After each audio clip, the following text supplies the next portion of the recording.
was showing him like there's some of my all-time favorite games. Mm-hmm. They're hard, like if you wanted to buy a physical copy and had the original hardware, it's expensive.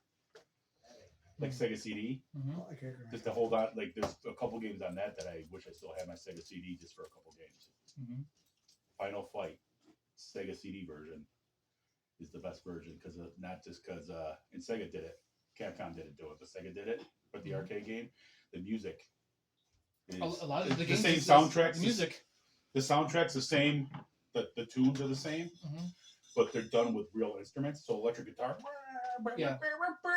Because they didn't have the digital sounding stuff back even with the arcade or the 16-bit. Right. They actually had the CD quality at real instruments and orchestra.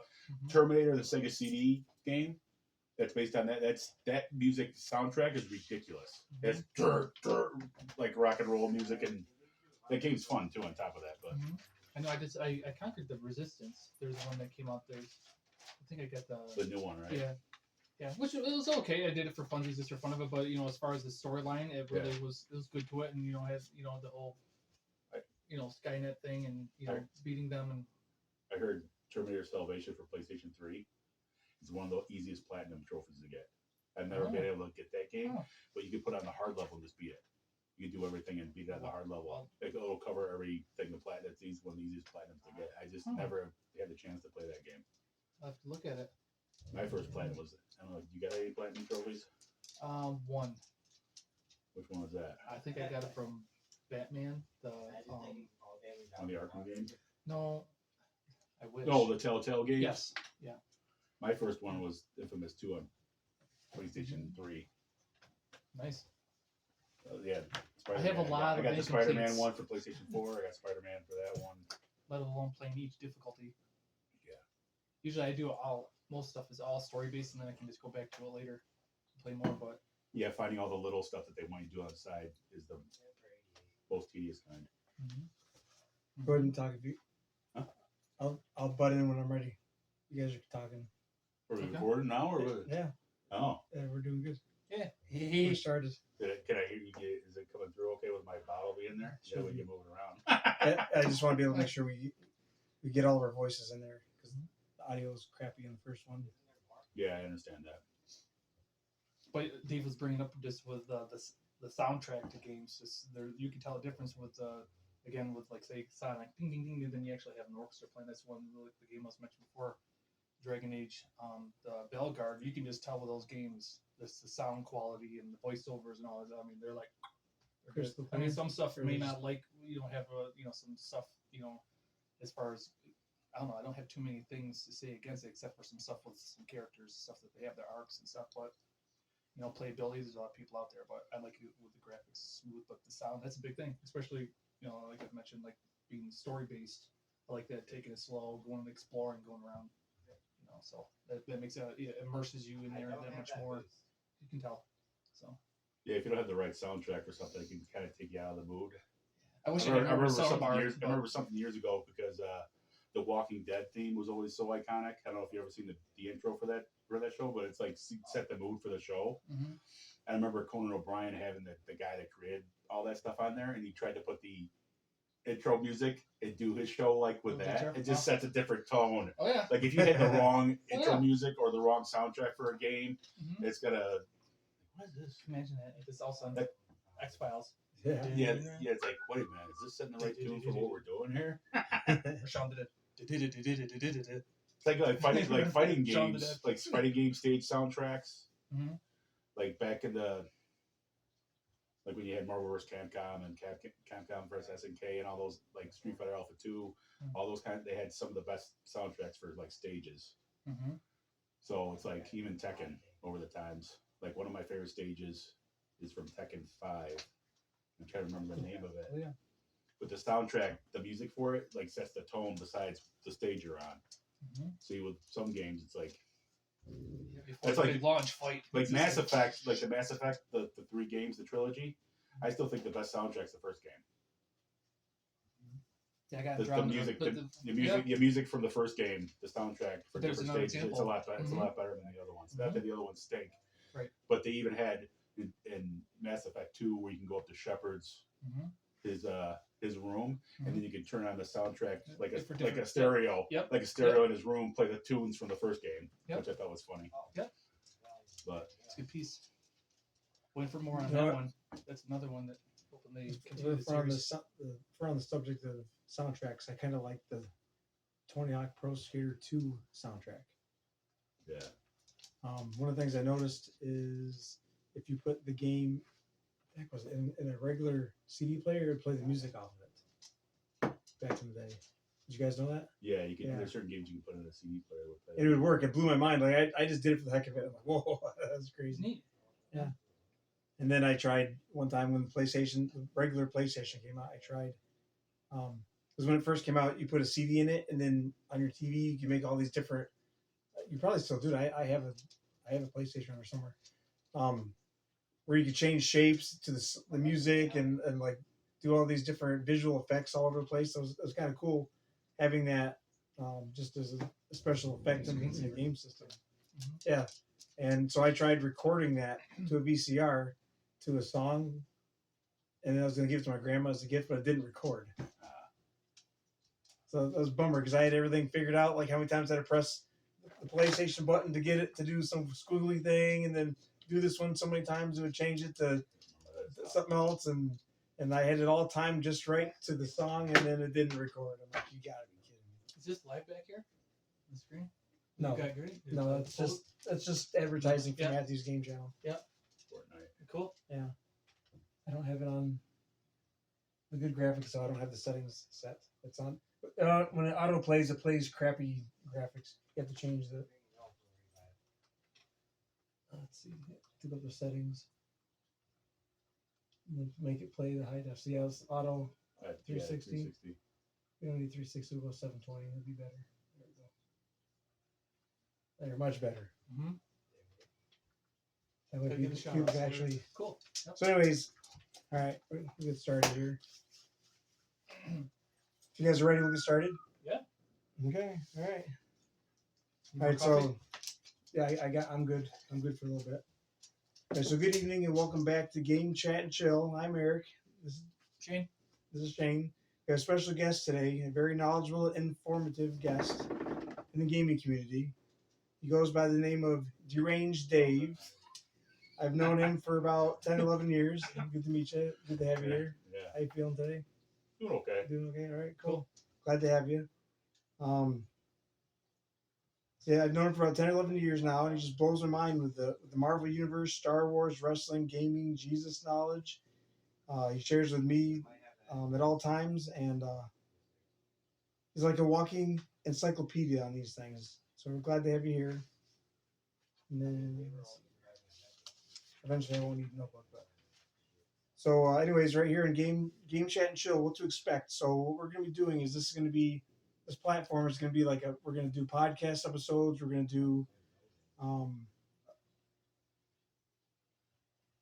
sometimes it'll be a personal show like gaming stuff, tips and tricks of the gaming, mods, and sometimes just a little bit of both put together. So that's what you're going to expect with this.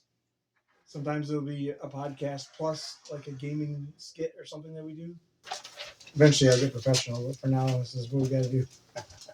All right, so what game consoles have you owned? Can you name all the game consoles you've owned? Yeah, I can think. Atari 2600 was my brother's and mine's first gaming system. I think maybe 5 years old on Christmas. After that broke after a few years. The Atari 7800 that could play both. That's crazy. I never heard of that. Because you can play those right in there. And then I ended up saving my money up. And the funny thing is when we went to Toys R Us at the time, which the old school, had them behind the glass panels, and they would have TVs set up where they were play systems. And the Genesis just came out, and I was just like, I already planned on buying the Sega Master System because the games on that. I wanted games because everybody else I knew had a Nintendo. They had Nintendos. The Nintendo just came out, but there was games I played in the arcade that had on the Sega Master System, so I had on my mind to buy that. And the TurboGrafx 16 just came out too, and they were showing that stuff off too. But these are games I had the Sega Master System. Got the Sega Genesis for Christmas one year. And then they end up adding an adapter where you can plug that into the cartridge slot and you can play your Master System games. So you had that, and then Super Nintendo. Trying to see, Genesis, Super Nintendo, Sega CD with the add-on, the Genesis, the 32X, which had some great games on it, but they bombed because not even a year later the Saturn was coming out, so people didn't buy it. Gotcha. So that's why that died. It was pretty much another adapter. It made the Sega Genesis look like, I don't know, a Frankenstein system when you had the CD hooked up to it, especially when you didn't have. Because the Genesis I had was the original one, not the one that they compacted. Yeah, I got that one too. But the Sega CD one wasn't the one that was originally built for the old Sega Genesis that would go underneath. It was the one that was sliding the slot, so it was on the side. So, and it had a piece that you could add onto the bottom just so the Genesis wasn't hanging off the Sega CD, the old one. So that was hooked up. And then you had the 32X hooked up with these two metal things that you had to put in to go into the cartridge slot so the 32X would work properly. That's crazy. And they all had their own power pack too, the huge power packs, which was a nightmare. You had to try to figure out how to extension cords and hook everything up. Man. So then Super Nintendo was the other one after that. Had a Sega Saturn, which that system was awesome. Sega just did a lot of stupid stuff with it. Gotcha. They all of a sudden dropped it, like surprised everybody with a surprise launch. Everybody's like, huh? They messed that system up here. They had some awesome games on it, fighting games. The Capcom games are the best on that compared to PlayStation. The 2D fighting games, it ran 2D games better than 3D, but everything was going 3D. Because you had PlayStation that came out. I had a PlayStation, the original PlayStation, N64. Took a couple years off of gaming after that. Had a Dreamcast for a little while, wish I still had that just because of some of the games on it. PlayStation 2 at one point, the original Xbox, GameCube. Yeah. Trying to think what else came after that I had. Had a 360 for a little bit, and then the Red Ring of Death. I think everybody got that. Then I ended up getting a PlayStation State uploader for PlayStation 3. Got that with the Metal Gear Solid when 4 came out. Got that edition. Had a PlayStation 3. Never owned a Wii. We had one in the house, but it wasn't mine at one point. PlayStation 4, Xbox One. Had a Switch for a little bit. Everything else new. The PlayStation 5, I've played them in the Xbox Series X. Yeah. I played those, but I had never owned those. Gotcha. But all the other stuff, there's a lot of old school stuff that I've played over the years, but sounds kind of similar to my list. Big flex. Because there's a lot of stuff that, people you try to get your hands on. It's like, especially with the retro stuff, because how expensive things are, it's hard to get your hands on the physical copies. Especially games can be ridiculously expensive. Yeah, that's why it's kind of cool the emulation of things, but I still like the classic stuff, the original. I'd rather play that than the emulation. Although the AT system we got there, that was pretty cool. That was pretty nice, not having to switch the cartridges over and over and over again. Yeah, there are some good things out there that they're pushing more retro, like the Evercade. I've seen a lot of stuff on that because they bring out cartridge collections where you can put a cartridge in. Yeah. And they have like a handheld version or that's home awesome. Console version. I like that kind of stuff's awesome that they're doing that. The one I want to get, I've seen, is the Super Nintendo handheld one. You put the Super Nintendo games in it. Yeah. And it has a screen on it. It's kind of bulky, but you can take your Super Nintendo games anywhere and play them. Right there in handheld. It's insane. I saw that and I wanted it. I don't know if somebody made it or if you can purchase it. That sounds like an aftermarket China. Yeah, probably. It's probably one of those packages from It's just like that AT system that we got, the Sega AT thing that we got. It comes loaded with, I don't know how many games. Like there's a lot of 8 pages. There's eight pages of like 10 each on there, or 15 each games on it. Mm-hmm. And then we tested out 3 or 4 cartridges of the regular Sega, and they all worked. That's cool. In it. And I had my doubts on it because from what I've heard, all those second-hand, or what do you call it, the aftermarket gaming systems that they come out like that, they don't ever work. Like they don't play the cartridges right or something. Yeah, a lot of times it could be the sound quality of unless you pick up on certain sound. Okay. If you played certain games all the time, you can pick up the sound. Not quite right. The game might play smooth, but the soundtrack itself might sound off. Yeah. That's a possibility because I know with that there's a couple like with the Sonic games, there's a couple things that the soundtrack sounded off. Gotcha. But yeah, those things, Sega signing a contract with them to do that was kind of cool. Yeah. The mini systems, I know they're getting away from doing that, but I wish they would do more of those things. Like a Dreamcast, people want a mini Dreamcast or a mini Saturn or mini PlayStation 2. I have a mini Dreamcast. GameCube and all that stuff. Mini N64. I just don't got the cords or the controllers because I was gonna trade it in back in the day because I wasn't using it anymore, and I had all these Sonic games and all the little handle thing for the Sonic game and had all this stuff. And I'm like, well, I'm not just sitting here. I'm not using it anymore. Then I'll trade it in. Well, they wouldn't take the console because they couldn't get the picture on the TV. So they're like, well, it doesn't work. It's dead. It wasn't that. Come to find out, it was just the cord that I had with it. Connection. But they took everything else. They took all the controllers. They took the games. They took the power cord. They just didn't take the console. They gave me back the console. Come to find out, because I tested out I think it was my dad's system. I plugged everything in, and it worked just fine. So I have that. So now I got to go back and try to find on eBay everything I need, or Amazon, or wherever. I don't know where to find it all. But now, or maybe I'll get lucky and find another system. Then I'll have backup, because that's my goal with the collecting. Is I'm trying to get at least one backup system for everything. I don't have that, but that's my goal with my collecting with the games. And then the ones I have the overflow of, I usually hand out to people.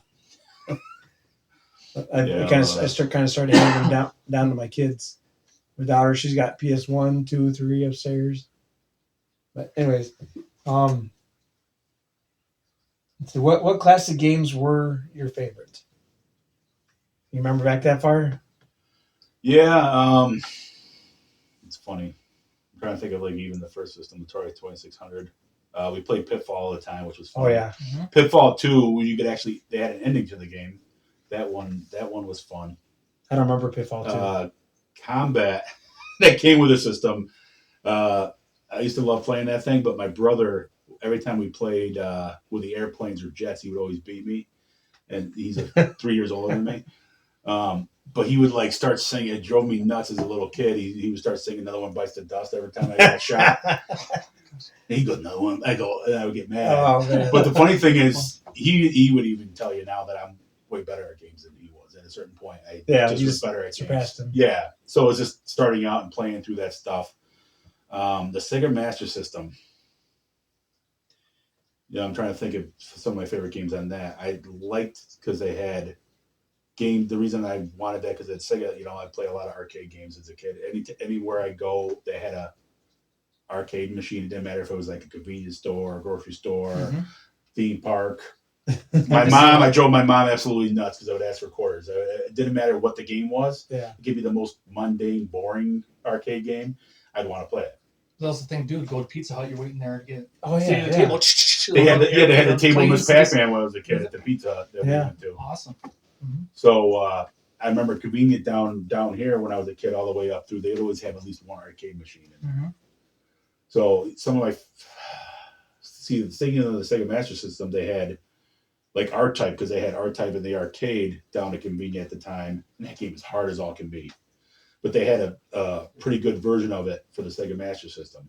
Same with Shinobi.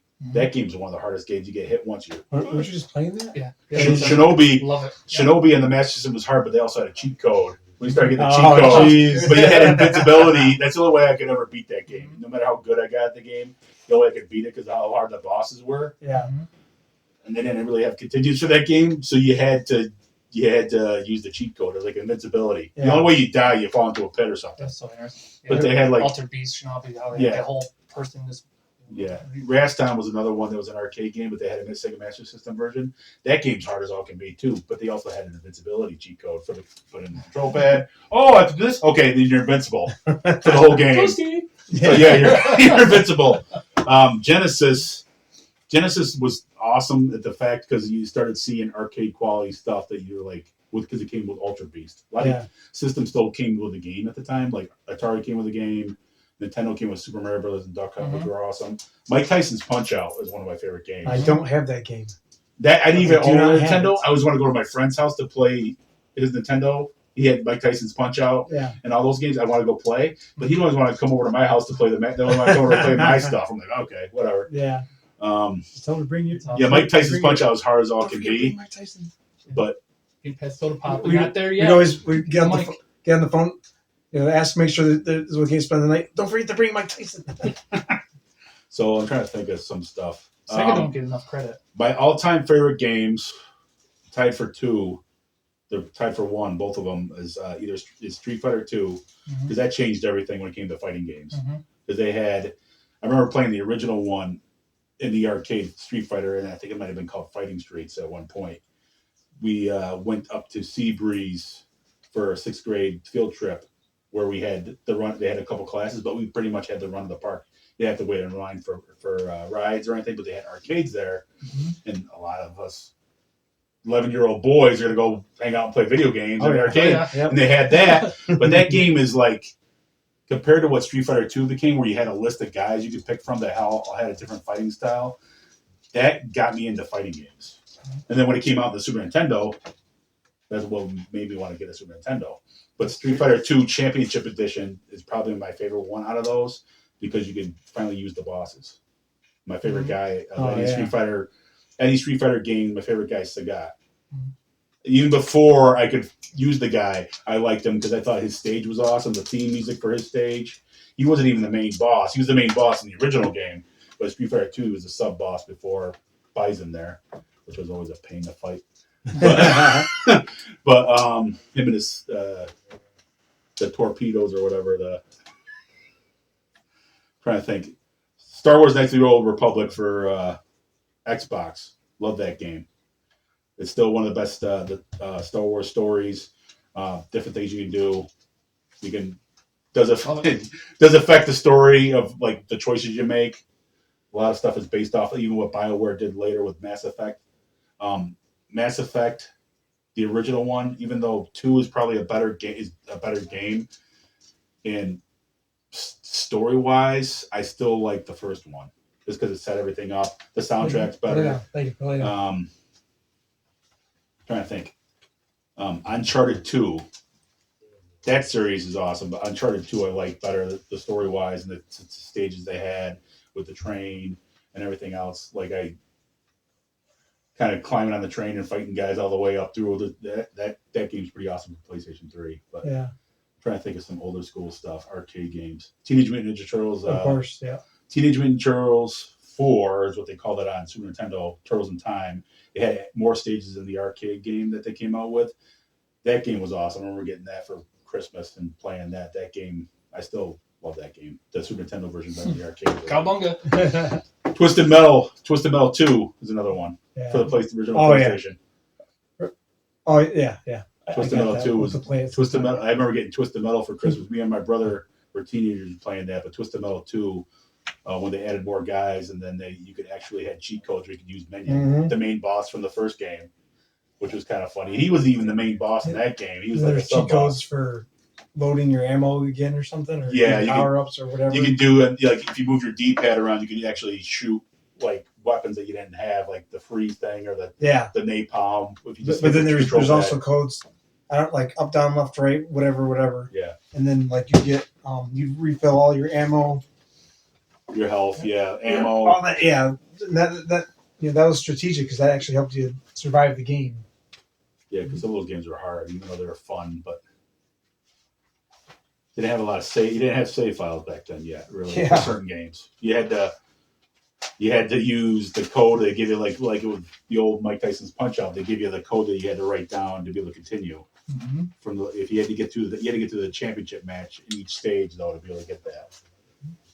So, just thinking of some other games. What's some of your? I know you probably talked to them about if you had a choice from something when you were playing as a kid, what would you go to? Like your first. It's funny because there's a lot of stuff that comes to mind, but I know that I spent a lot of hours on Road Rash. Yeah, Road Rash is awesome. Road Rash 2 is even better. Yeah, Road Rash. It's a motorcycle game. Yeah, I didn't get into it until Road Rash 3D on the 64. Road Rash 2. And we played the crap out of that game. Road Rash 2 for Sega Genesis. I love that one because it's like it was always funny if you won or lost a race, what would happen at the end of the race. They would show like a thing of like either your guy celebrating do some kind of crazy stuff or your guy wrecking and doing something. That game was funny as all can be. You go like this. I would always be like this because you had to hit guys by backhand. But if the cops came along with a nightstick, and you go like this, and if you timed it right, you just hold it, and then when they try to swing it, you grab the nightstick from them, and you could have a which was one of those games that EA would bring back for a new game, Road Rash. I think they remastered on the PS3 or PS4. They remastered Road Rash, or redid it or something. Because I remember buying it. And it was similar to Road Rash 3D. It was similar to that. It's got Road Rash Ferrari. But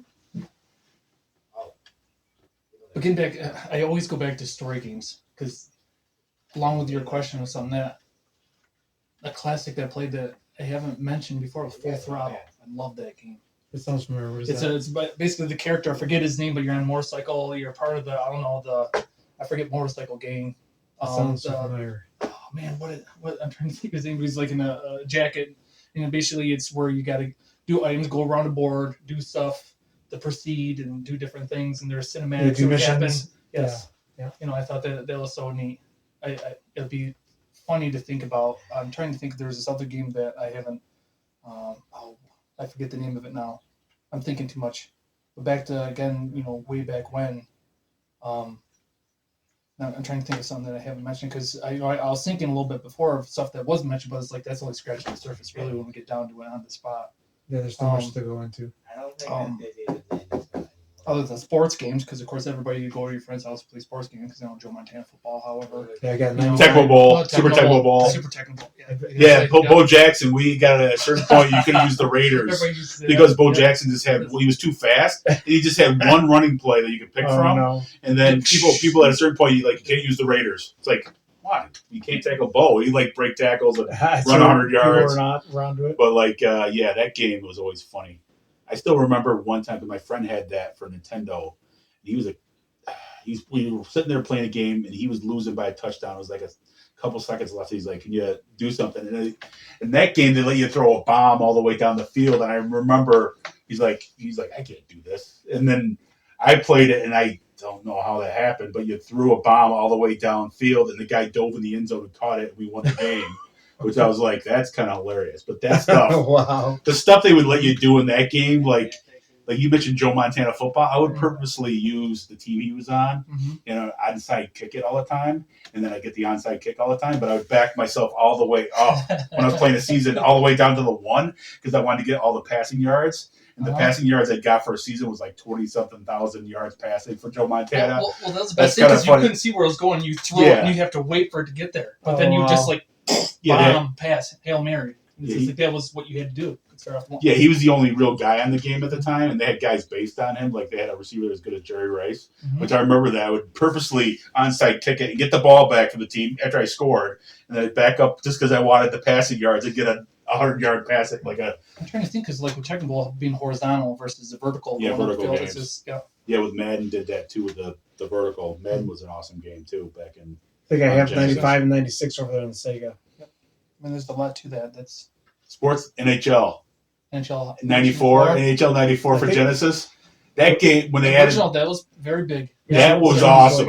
We used to play that game like crazy. Mm-hmm. Is that NHL? Which ones are those? I got the 2 football ones. 95 and 96. That's all I know. You could be mad. Or NBA. Oh yeah, it might be Madden. 95 and 96. Okay. EA made those awesome sports. Like they had the sports games, the basketball games, they made lives. They had the NBA Jam. The Madden. They had the Madden games. They had the NHL. They had those are the original ones. Yeah, Super Mutant Football. That was like Madden that they did. They did Super Mutant Hockey. Those are hilarious. back in the day. Mm-hmm. They made Jam. There was a point in time that I was undefeated with NBA Jam. I was learning all those freaking tricks all over. I can't remember any of them to save my life. There was a point where that's all I did. Is I did all those tricks, jumping through the air and slam dunking on everybody. Three. Yeah, going up to the arcade, everybody had would hog that machine. Yeah. The Corral when I was a teenager because it just came out and it had Shaq in it as one of the guys, and everybody would use the magic and want to be Shaq. They wanted to be Scott Skiles, the white guy point guard that could dunk. They wanted Shaq that would go around and dunk everything, which was funny. But yeah, NBA Jam was one of those games where you're just like, you get all the people waiting in line to play 4 players on the thing. Yeah. So, next question is, Have you ever beaten any retro games? Yeah. Because I started thinking about this, and I can't remember the retro games I beat. There's a few, but I didn't start beating games until like the PS3 era. Well, PS2 because God of War, obviously, but PS3 is when I finally started actually completing the whole entire games. I didn't do a whole lot of retro. I didn't beat a whole lot of retros. So what were the games that you can remember? When I was a kid, one of the games I brought up earlier was Pitfall 2, the second one. That actually had an ending day to go through. That had an ending. I actually beat that game before. There's a lot of trying to think of Sega Master System stuff when I was a kid. Like I said, the only way I could beat Shinobi was with the invincibility. Same with Raston. Technically you beat him, but you didn't really beat him. Same with R-Type. That game is ridiculously hard. Trying to think. Golden Axe beat when I was a kid. They had more stages in the Genesis version, which that made it a better version in the arcade. Ultra Beast. Space Harrier 2, I think, was for Genesis. That was a hard game. I had the original Space Harrier. I actually beat that when I was a kid. Streets of Rage, that game's awesome. That's another beat 'em up. That's awesome. Final Fight, had that for Sega CD. I would tell you that's the best port of that game or the best version of that game for Sega CD, just because of the soundtrack. And they also had an extra game mode. But yeah, beat that game. I'm trying to think of a lot of retro stuff. I'm trying to remember. There's a lot of retro stuff that you beat. Some games didn't have really endings back then. But those games, like that kind of stuff, when you went 16-bit, they had more of an ending. Like Revenge of Shinobi for the Genesis, the original copy, which they had to change it because of trademarks, because they had actual Spider-Man as a boss. It looked like Spider-Man. And it looked like Batman the same stage. And they had Godzilla right after that. Oh, man. And they had to change that because of trademarks at a certain point. So if they bring out a version now, they change the bosses. They look like Spider-Man. They look like Batman. It doesn't look like Godzilla anymore. It looks like some bones or robot dinosaur thing now. But to beat that game, because there's two endings for Revenge of Shinobi. If you don't save the girl in time, your girlfriend from the boss, if she gets crushed by the thing that's coming down, you have like a sad ending. But if you save her, you have like a happy ending with her, like, hey, like they play the music, nice music at the end. Otherwise, you're staring at like the moon, all sad if she died. Peaches. So it's like, I think, man, retro stuff. Because there's a lot of stuff you try to beat. Like you would go up to the rental to go play some games that you didn't have to see if you could beat it all weekend. Like rent it for the weekend, try to beat it. I was able back in the day when Street Fighter 2, I got good enough at it on Super Nintendo.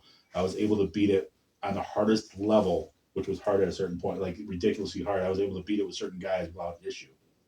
Even though it was challenging, like Ryu and Ken. Oh yeah, like you see all their endings. All the guys, I see all the guys' endings. You had all the endings.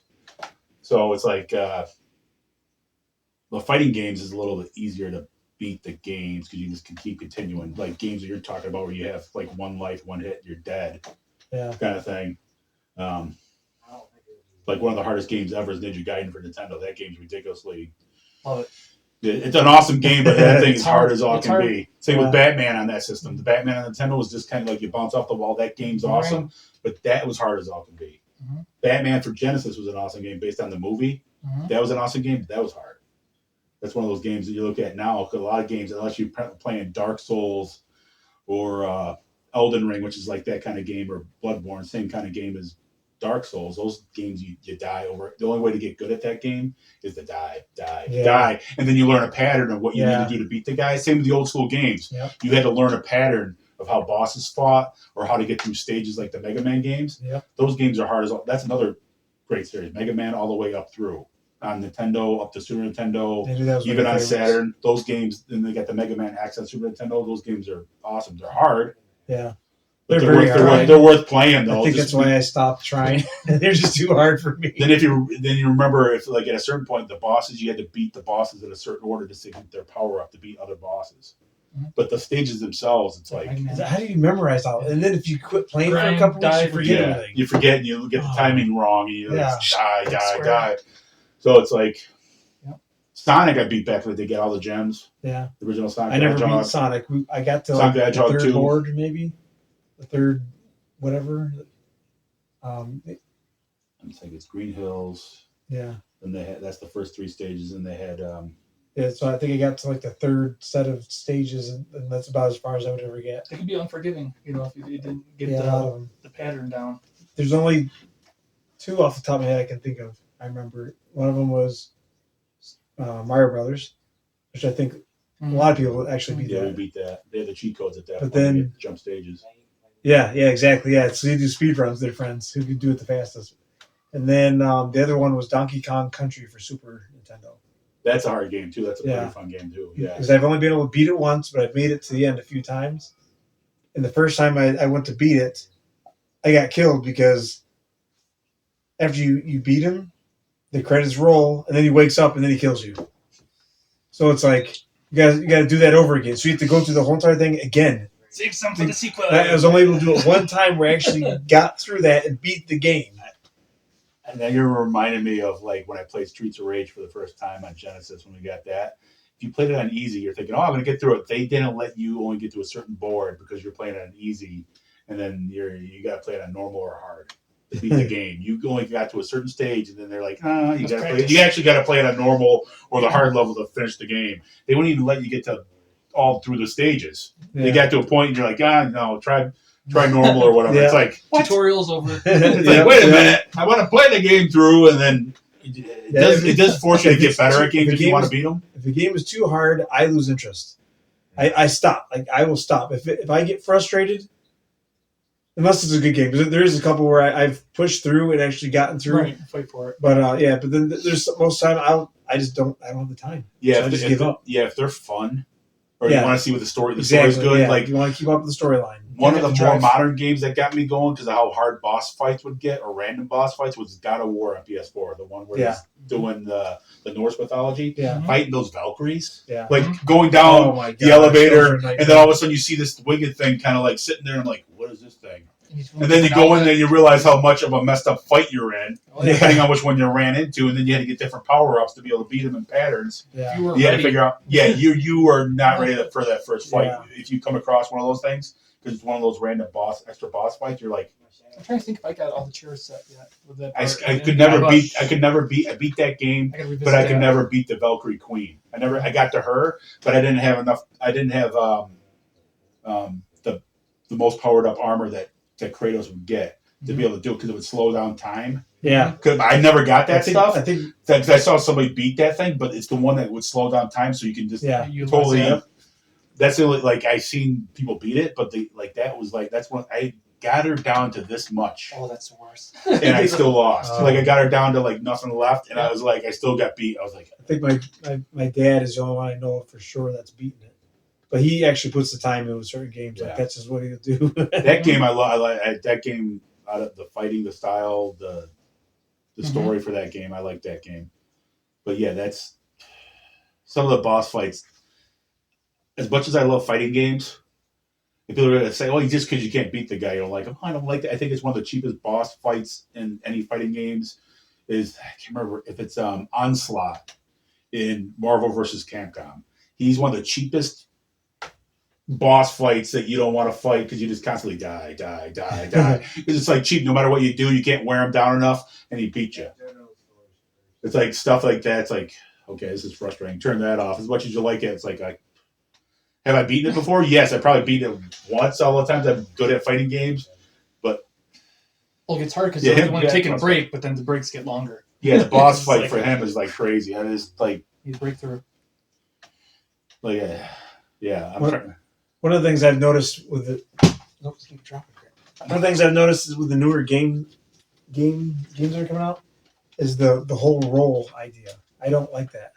Will it dodge all the way? Dodge, yeah, where you're constantly rolling and rolling and rolling and rolling. Yeah. That screws up the controller, I think. That screws up your controller bad. Mm-hmm. That drives. So if I start playing a game where I got to learn that and that I have to use that in part of the game, that drives me insane. Like, see, sometimes I'll go with it if it's a good enough game, but most of the time I'll stop playing just because I can't stand that constant rolling away crap. I just want to get in there, get them done, and get on to the next board. Mm-hmm. But that's just me. I'm more of a runner and gunner type style with everything I do. I'm just constantly thinking about one of the games I brought up, how Spring hard Cell? it is that you had to keep dying and dying to learn how to beat the guys. Yeah. You would die. You would. I know I'd probably you quit you after would. about You three. would quit. You would quit. Definitely quit the Dark Souls games or Bloodborne Yeah. or Elden Ring because those bosses Even the boy. guys that aren't bosses are ridiculously hard. Yeah. Unless you don't dodge and do the patterns and do what you got to do to try to beat the guys, you try to go run and gun with these guys, ain't gonna happen. I'm jacked up. I'd like to take these guys down. I'm like, no. Even guys that aren't bosses. I remember playing when I can't even get by. It's extremely hard. Like Bloodborne, there's guys that are even the bosses that if you try to go, I'm gonna take you out. No big deal. Nope. You ain't gonna be able to go head on with these guys. You have to dodge and move out of the way and counter to beat these guys. And you gotta learn and have patience. And if you don't have patience with that stuff, you're just like, man, throw the controller down and you're like, forget it. I think my days of the patience ran out growing up playing those games.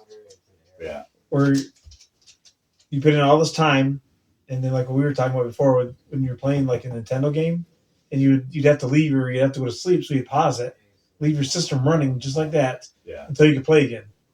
And then coming back, finding out that the cat bumped it or it just screwed up and it's not paused anymore, or you try to unpause it and it stays paused, and you got to reset the game. Electricity went out. So I think my frustrations is based off of being trained that way. Yeah. You know what I'm saying? Growing up doing all that stuff. So I think that's where I might get a lot of that rage from, where I don't have the time to screw around anymore. I just want to play a game, have fun, and go through it. Yeah, I like a little bit of challenge. Don't get me wrong. I like a good 10-minute boss fight. But if you're just dying and dying and dying and getting destroyed, I just lose interest because it's not fun. Yeah, there's games even when we were growing up, because we were in that age of arcade machines and all this stuff. There's purposely great arcade games that were made and designed for the simple purpose of getting your quarters. Yeah, they were. You had to keep continuing. You had to throw a quarter in. Boom, boom, boom, boom, and you want to keep going. Continue, boom, Yeah. boom, and you would die over and over again. But I want to keep going, exactly. but it would eat up a roll of quarters. Yeah. Big time. And you'd be like, that's why I think I irritated my mom so bad as a little kid. That's quarters. I still remember when we went to Darien Lake. I was like 8 years old, and as soon as we got there, walked through the gate. And nowadays, they'd be like all over the parents, like you're bad, you're a kid. But back we did everything when we were a kid. So I went to immediately one of the arcades right there to play the games to see what they had. And I still remember my mom. This is my brother told me this. Like my mom was asking, "Where's your brother going?" And he goes, "Where do you think?" He knew exactly where I went. I beelined. I didn't care about the rides at the point. I cared about the big arcades they had to see what kind of arcade machines they had in there. Try them out. Because we didn't really have arcades, like a couple. We had it at the bowling alley. I had a good arcade when I was a kid. Yeah. And they had one on the corner of Lake Street down here for a little bit. That was a good arcade, but didn't hang around. I think might have been because the owner didn't hang around for certain reasons. But yeah, there was like stuff that would literally eat your quarters. They were designed that way to get as much money out of you as possible. What about above the police station? They had a little arcade up there. Oh yeah, the youth thing. Yeah, the youth thing that they had up there. They had a couple arcades. I never went up there, but I missed it. Yeah, like Space Invaders, Space Invaders and stuff like that. Was it free play or you had to put quarters in? I think it might have been a couple were like free play that they had because they wanted That's cool. People for the kids to come and have somewhere to go. Yeah, remember how they tricked it out with the pinball machines? It's good stuff. Because the thinking again was like Tekken, having to put your quarter up on the machine, wait your turn. Oh my gosh.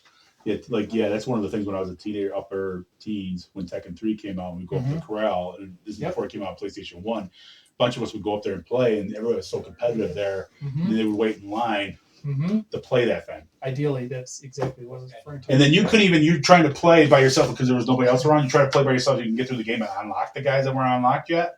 You had to unlock extra guys. But somebody would always come along and throw their quarter in to compete with you and then try to beat you and then kick you off. And then they would start their game. You're like, dude, I was on the last guy. You couldn't wait a minute for me to finish and unlock the dude? Yeah. And no, they got to throw your quarter in and kick you off the machine.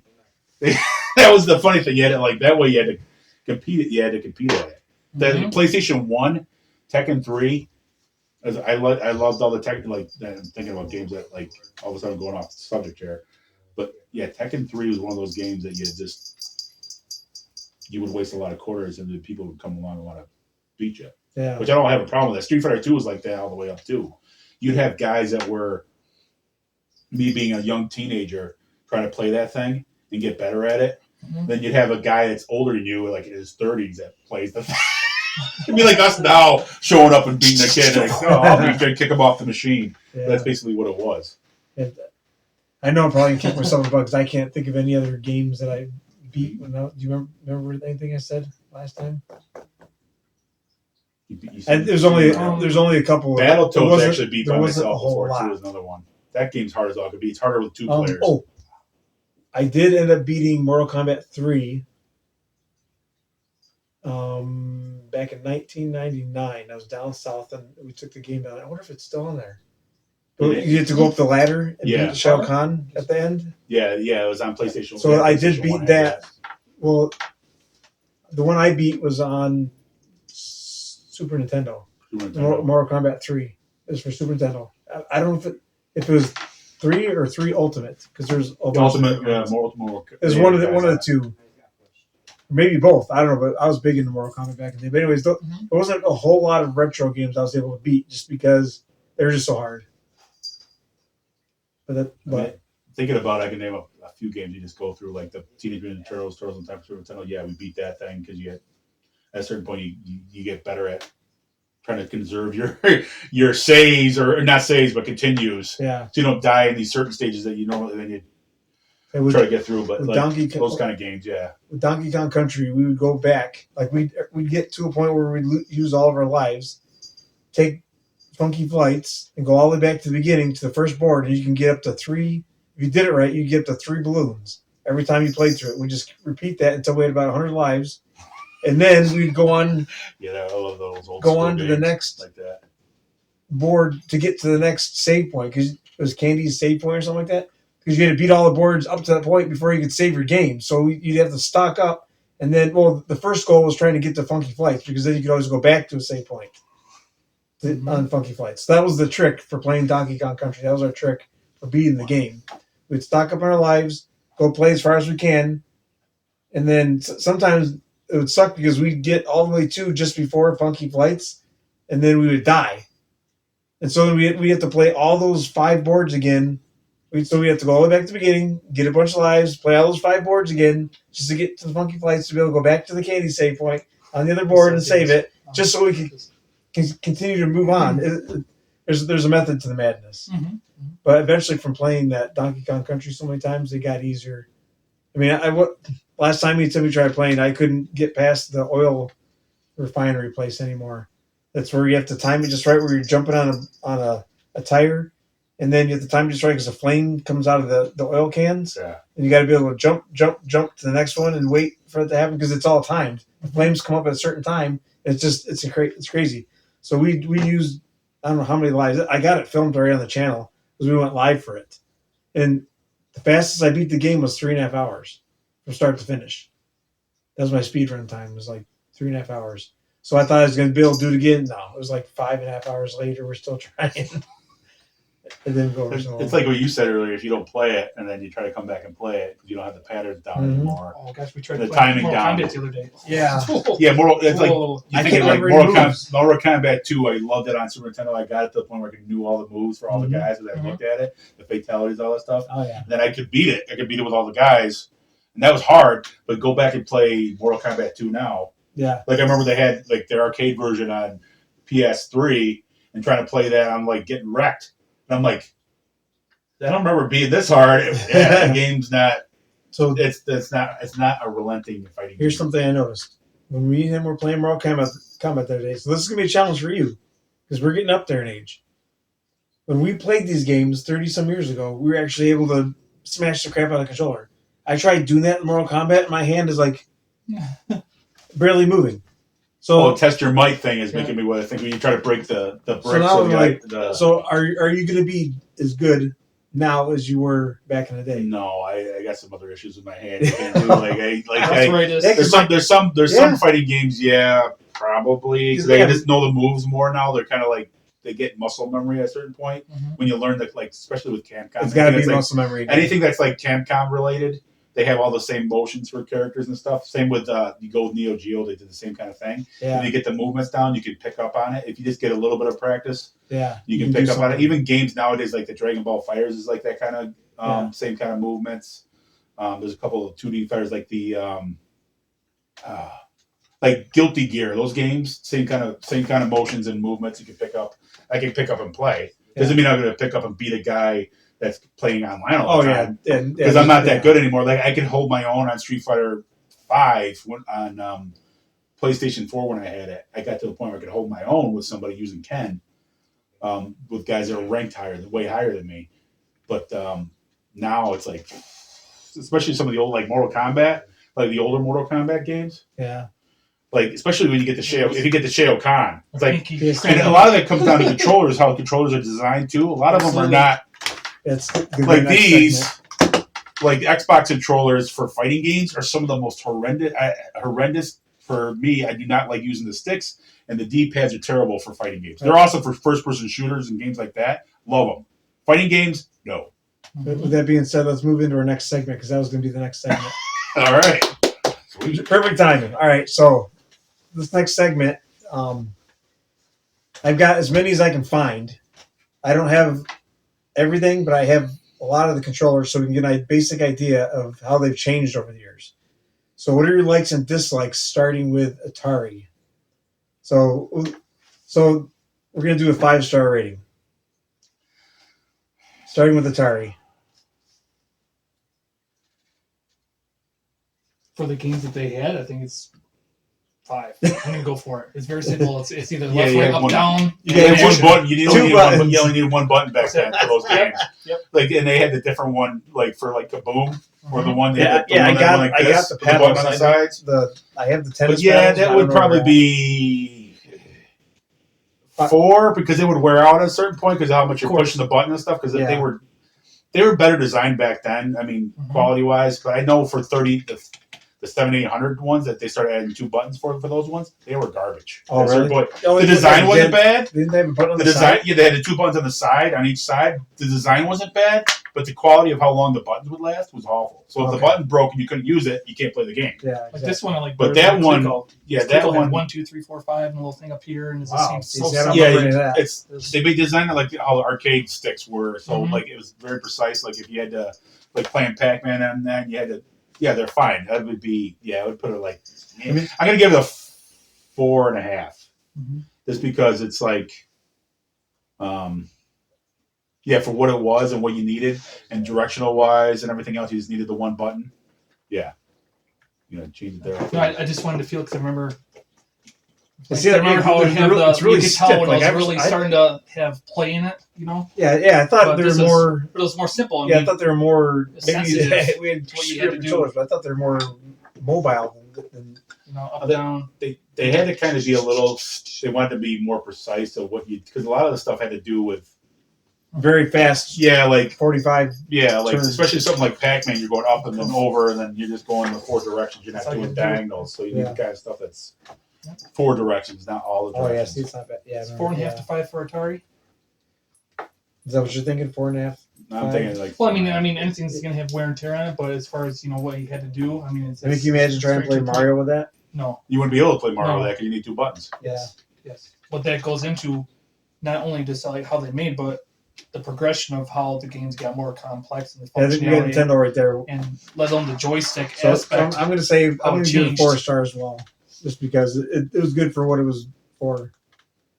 So, what are your thoughts on the Nintendo controller? Nintendo because that kind of changed things a little bit because you had some games in the arcades that started doing multiple buttons for things, and you had select and start. You could pause the game, which was a newer thing you couldn't do. Oh yeah, yep. See, it makes me want to change the rating on just the Atari, but it's based on the system itself and what it was at the time. Because I would give a Nintendo controller a better score than that, because the D-pad isn't terrible for what you needed it for, and the buttons.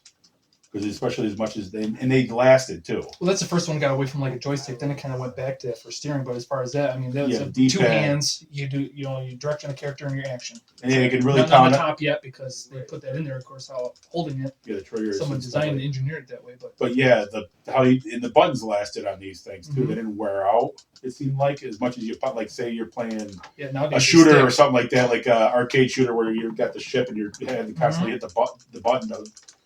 These don't wear out comparatively. So yeah, I would give that like for the time a 5.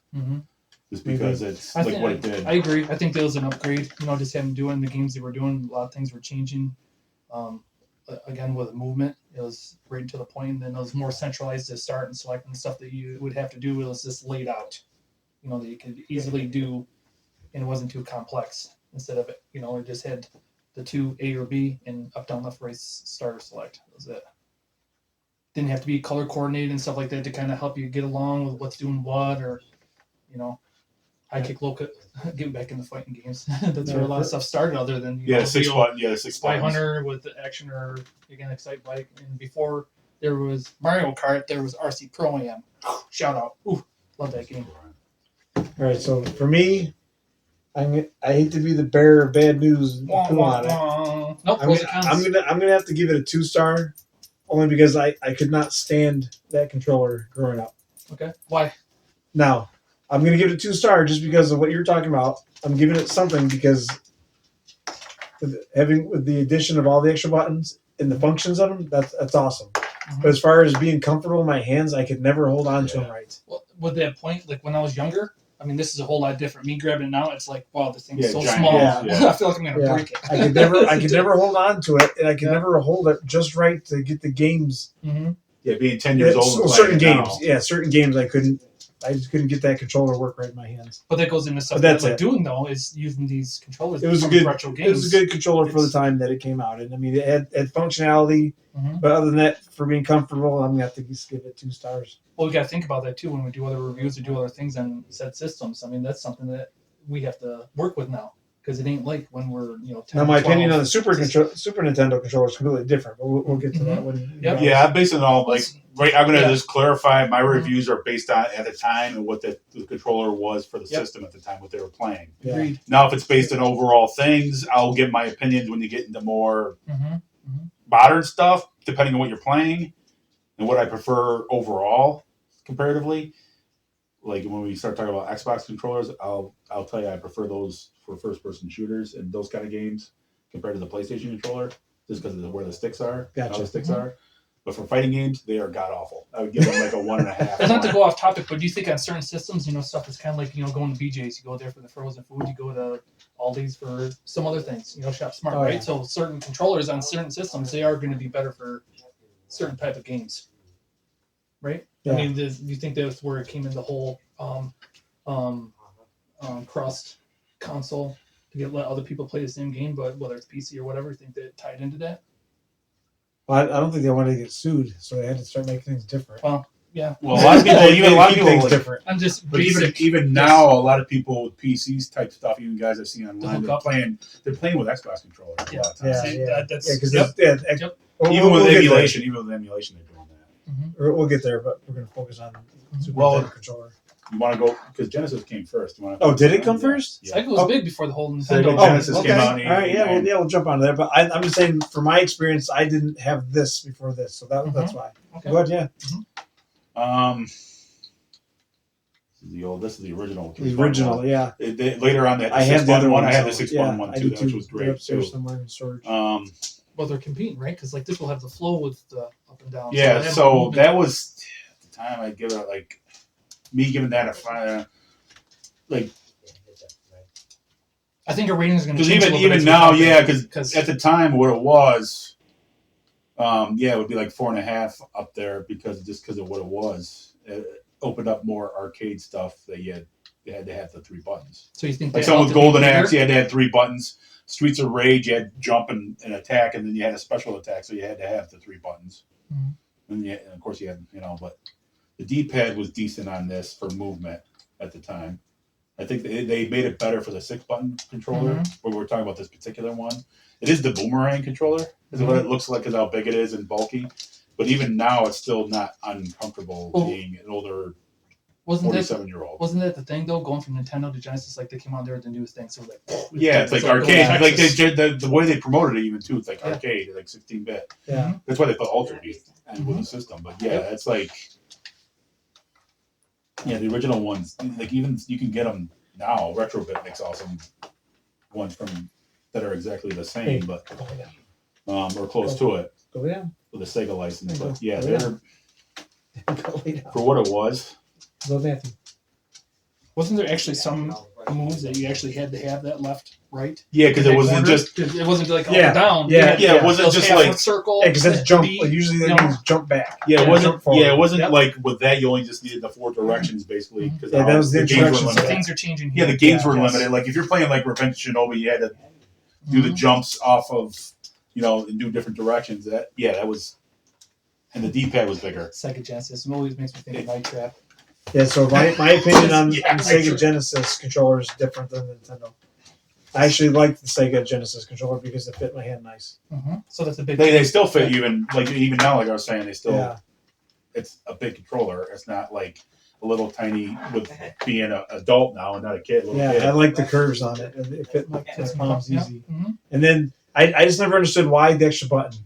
Because I was going from PVC. Nintendo to that. Wondering why there's 3 buttons. Like, because I remember that third button wasn't used that often. So some of the games they started to have to do like Golden Axe. You had to have 3 buttons. Okay. The arcade had 3 because you had jump and attack, and then you had the special magic button. Because even with Sonic, Streets you're only of- using 2 buttons. Yeah, Streets of Rage was the same way. The beat 'em up, like you had the 3 buttons: jump and attack, and then you had the special button to like the rocket Combo. launcher thing to wipe out guys on the stage. You had to have 3 buttons. But yeah, Sonic, you just needed the 1 button because of the jump. But I think all of them were jump at that point. All 3 of them. Yeah, I'll give it a 5-star. Just because of Should probably control functionality and Bad comfortability. reviews on that, but hey, if you're exercising or whatever, but Yeah. that's a different thing. Hey, everybody has their, their likes, dislikes. But so then it's like a Genesis. What's next? The Super Nintendo? Yeah, like even these are still stiff. They're not like at a certain point buttons get so worn out and you feel like there's nothing to it. You're just like pushing down plastic without actually doing something. But this actually makes it feel like you're actually doing something when you hit the button. Not to go back to the Nintendo, but I always like that Turbo too. That had the joystick on that. Oh yeah, they have the turbo controller. Oh, yeah. Yeah. But you guys want to take a break? Sure. Sure. All right, we'll take a break. Cool. We'll be back, guys.